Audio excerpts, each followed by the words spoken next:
সুস্বাস্থ্য বজাই ৰাখিবলৈ আজিয়েই ত্যাগ কৰক এই 4বিধ পানীয়।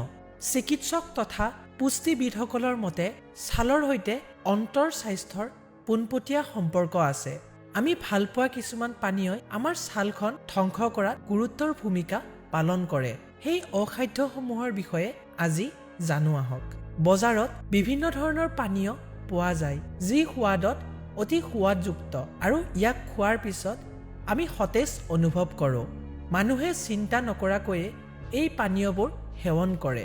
কিন্তু আপুনি জানেনে এই পানীয়বোৰে আপোনাৰ বাবেও ক্ষতিকাৰক বুলি প্ৰমাণিত হ'ব পাৰে। পুৰুষেই হওক বা মহিলাই হওক উজ্জ্বল ছালৰ গৰাকী হোৱাটো সকলোৰে কাম্য।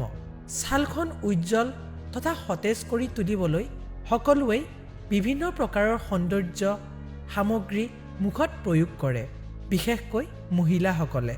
কিন্তু অধিক ৰাসায়নিক পদাৰ্থযুক্ত সামগ্ৰীবোৰে মুখৰ ছাল নষ্ট কৰি পেলায়। যদি আপোনাৰ ছাল ডিহাইড্ৰেট হৈছে তেনেহ'লে ই খাদ্যৰ বাবেও হ'ব পাৰে। চিকিৎসক তথা পুষ্টিবিদসকলৰ মতে ছালৰ সৈতে অন্তৰ স্বাস্থ্যৰ পোনপটীয়া সম্পৰ্ক আছে।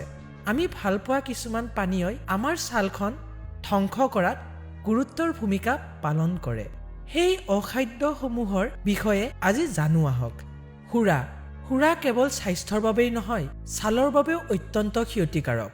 ইয়াত কিছুমান বেক্টেৰিয়া পোৱা যায় যাৰ ছালৰ সৈতে পোনপটীয়া সম্পৰ্ক আছে।